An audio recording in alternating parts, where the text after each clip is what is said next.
Hello, in front of me I've got T-MOBILE Revvl 6 Pro. In this video I'll show you how to manage Google Wallet app.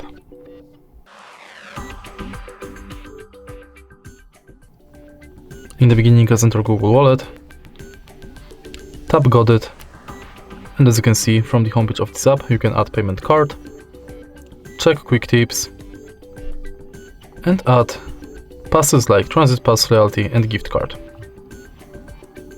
If you go to menu, you've got access to your Google account, all wallet tips,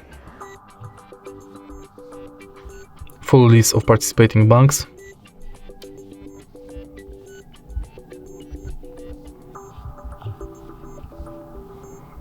password manager,